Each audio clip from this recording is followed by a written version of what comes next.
Hi, I'd like to welcome to everyone's meeting of the Logan Rotary Club, and today we have Scott Finn with us. He is from the West Virginia Public Broadcasting.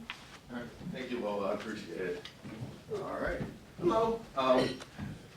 Wow. I appreciate y'all having me here, and also thank you for videotaping this for Channel 17.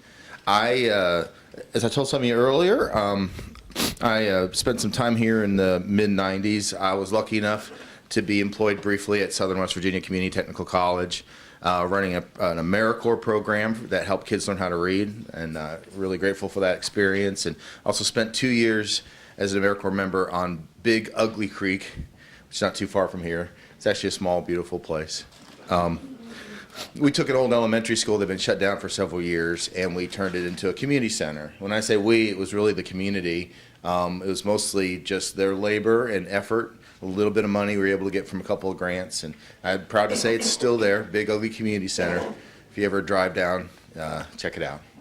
But I'm here today on behalf of West Virginia Public Broadcasting, and we are a statewide radio and TV network, that first. But increasingly, we're also doing a lot of stuff around education I want you to be aware of. I was going to talk about that. And I want to talk a little briefly about our plans to improve radio service for Southern West Virginia through our purchase of WVIK, which is a station in Matewan. So education. Of course, everyone's familiar with PBS kids programming. I'm going to pass out some stuff. I was hoping you could take some of our bookmarks and some of our materials, pass it around. We have PBS Kids is the #1 educational television source in America. When you ask parents what are the most trusted sources for their kids for educational media, PBS Kids comes out first. Disney, Nickelodeon, and everything else comes much behind it. And it's in part because the PBS programming is designed by and for educators to actually teach kids things and not to sell them things. And so our role at West Virginia Public Broadcasting is to take all this great material that's created for kids, TV shows, but also a lot of educational games. There's something pbskids.org, which is a very popular website for kids, and there's also the apps and things. We take all those materials and we teach educators and parents how to use them. So part of what we do is we go out in the community and we work with teachers and parents to be able to use these materials with their kids to help them learn. The other thing we have is a website called West Virginia Learning Media, and that's powered by PBS and our stuff as well. And what it is, it's a free website for teachers and for parents and other educators. Matter of fact, it's really popular with homeschool parents because they're always looking for materials to use. But also we have 4,000 registered users. Most of those are teachers in West Virginia. And they're signed up, and what they get is they have access to all these educational videos. If you go on there, and let's say you are a 4th grade teacher and you need to teach kids about a math concept called integers, you type that in, 4th grade integers, all of these materials pop up. Videos that explain it, games the kids can play, and curriculum that teaches the teachers how to use it. And so what we do is we go around the state and we help teachers learn how to use these materials. We also do, and you have one of those bookmarks, we do videos for the Department of Education. Yeah, I'm going to borrow that real quick. This is our STEAM video, STEAM standing for Science, Technology, Engineering, the Arts, and Math. And we did a series of videos for the State Department of Education that designed to help middle school kids think about careers. And what we did, for example, this is Matthew McGinnis here, and he is a pipe fitter from Fairmont, West Virginia. He's a young guy. He's really cool. These videos basically tell the story about how you become, in this case, a pipe fitter. Whoops, excuse me. Or a nurse. And it helps demystify like the steps that you need to get from the 8th grade into one of these science and technology careers. The Matthew McGinnis pipe fitter video is really cool because Matthew teaches the kids how to use the Pythagorean theorem. Do you guys remember that? A squared plus B squared equals C squared on a triangle. You know what? And you probably took that. I did, and I was like, when am I ever going to use the Pythagorean theorem? When does that come in handy? He uses it every day because they have pipes and they run. They have to avoid an obstacle, and then they have to cut a piece of pipe to go from point A to point B using the Pythagorean theorem. So, you know, when I say that as a teacher, kids might glaze over. But when Matthew says that as a 22-year-old who does it every single day, they start to see that, hey, this stuff might have a value. And I'm proud to say this video we did with Matthew just won the top award nationally from the National Educational Television Association. So they really liked what we were doing here in West Virginia. I love it when we beat out the New Yorks and Bostons and all that. So, you know, we see ourselves as a resource in education, helping teachers, doing educational videos, helping kids. That's the stuff that most people don't know that we do. I mean, everyone who knows what we are probably gets that we do this PBS TV channel, but they may not know that we do so much in education. The other thing that's really cool that we're launching, and I would love to work more with Channel 17 and Southern on this stuff, is something called the West Virginia Channel. This is happening on January the 1st, and it's going to be a C-SPAN channel for all of West Virginia. And we're looking for content. We're looking for, you know, video of performances. We're looking for independent productions, you know, documentaries that people have done, events that are going on in the community. And we'd like to gather all this stuff up and both broadcast it to our television people who have that channel across the state. And about half the state has it. Unfortunately, I don't think Logan does yet, but we're working on it. And then the other thing is put it online so people can get it there as well. So we'd love to work with folks down here. If anyone has any materials, let us know. I'm Scott Finn at sfinn@wvpublic.org. And we're also going to put legislative coverage on that, live legislative coverage, so you can see what's going on in your legislature as it happens. Which I think is really valuable. And sometimes it's not the most exciting television, but sometimes it is, and it's always useful to know what your delegation is doing on your behalf. So that's going to start in January. The last thing is we have not properly served Logan and Mingo counties, I believe, since we founded ourselves. And when I say that, I mean we don't have a really good transmitter down here for TV or for radio. Fortunately, most people in the area who do have television have cable or satellite, and we are on most of those places. But for radio, it's kind of hit or miss, whether you can get West Virginia Public Radio or not. 89.9 is the Huntington transmitter you can sometimes get in some areas. We have a low-power translator in downtown Logan called 88.5. Unfortunately, it reaches very few people because it's so low power.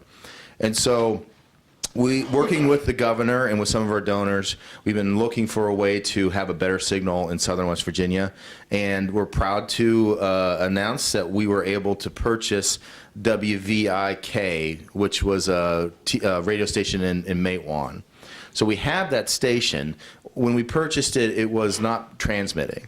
And so what we need to do is we need to get it back up and running. So we're trying to find a good tower on a high mountain, someplace between Logan and Mingo County, hopefully, where we can reach as many people as possible with our radio station as well. So the final thing is just, you know, we're looking for stories.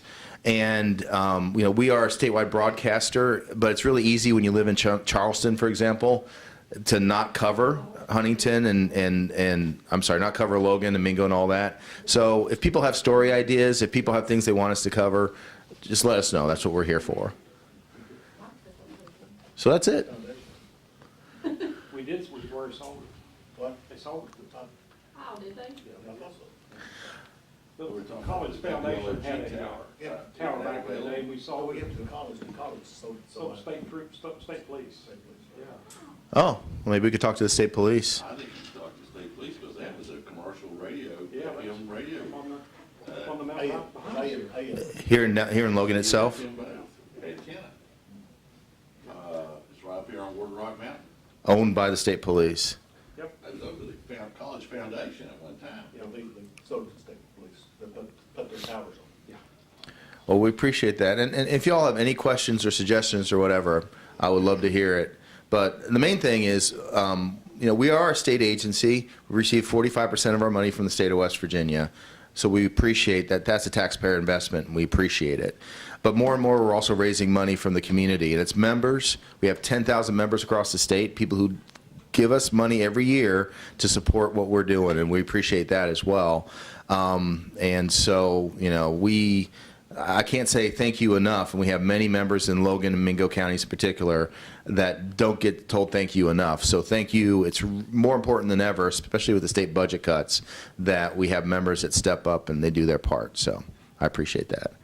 Do y'all have any questions or comments, things that we should be doing different or better? I'd love to hear it. I'm just looking forward to the West Virginia channel.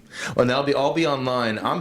We are meeting with Suddenlink, and I want them to be on Suddenlink in this area. But if we can't convince them to do it, oh, by the way, you can help by, you know, telling Suddenlink the next time you send in your bill, say, hey, I'd like to have that West Virginia channel. Makes a big difference. But if we can't get on the channel, we're going to make sure that you can get online and see it there at wvpublic.org. All right. Well, thank you. What do you think the biggest challenges for you, just as you look over the next few years? And I know money's always an issue. You know, so we've been treated very fairly by the state, I think, but, you know, they've had to cut. So we've had our state budget cut approximately 20% over the last 3 years. And fortunately, we've been able to raise enough private money to make up most of that. And so I think our biggest challenge is to realize that the state coffers are going to be, it's going to be tight. And we can't just depend on the state taxpayers. We have to become more entrepreneurial. We have to raise more of our own money. And we're doing that. I'm just hoping that the state will have the patience with us and give us the time to become more independent, because it's not easy in West Virginia, as you know, to raise substantial sums of money. So that's the biggest thing. I can say I honestly watch that, you know, every Saturday. I have a DVR thing, and this old house, and you know, those shows. I mean, it's like a every week thing for me to watch. You know what our most popular show is on Saturday night? It's amazing to me. It's Lawrence Welk. We still have Lawrence Welk. It is huge. They play it in the nursing homes all over the state, and they love it. So there's that. And then there's the Gaither Gospel Hour, too, which is very, very popular, and we continue to provide that. And then our most popular show outside of the weekend is Antiques Roadshow, which you may or may not know came to Charleston last year. And when it came to Charleston, we had 5,000 people attend the show, most of them from out of state. And they dropped more than $2 million in direct local spending in Charleston that weekend. So we do lots of events, about 6 or 7 big events each year. And that would be another thing that maybe we could partner with folks here in Logan. You have a couple famous people that hail from here, like Landau. And, you know, we've been in talks with his agent a little bit. And we'd like to maybe do an event in Logan or Mingo counties where, you know, we could help to do a little bit our part of stimulating the economy. So. Yeah. And I guess I would ask what we could be doing better. Y'all have been very polite, but is there something that we need to be doing different or better, or something that we're not doing that we should be doing? I just have a suggestion that they do that Aunt Jeannie Music Festival every Labor Day weekend. And that's Roger Bright, and I know they film it, but that might be something you want to look into about putting on your channel. And what's it called again? The Aunt Jeannie Music Festival. The Cultural Center is the one who really is the backbone behind it. And where's it held at? Chief Logan State Park. That sounds great. And someone else mentioned the Aracoma story. When that's on, that might be something we could film. You know, so if anyone has any ideas, especially around West Virginia history and culture, just let us know. All right, I know you all have busy lives. Thanks for having me down here, and thank you for watching on Channel 17. I appreciate it. All right. Thank you. Thanks a lot.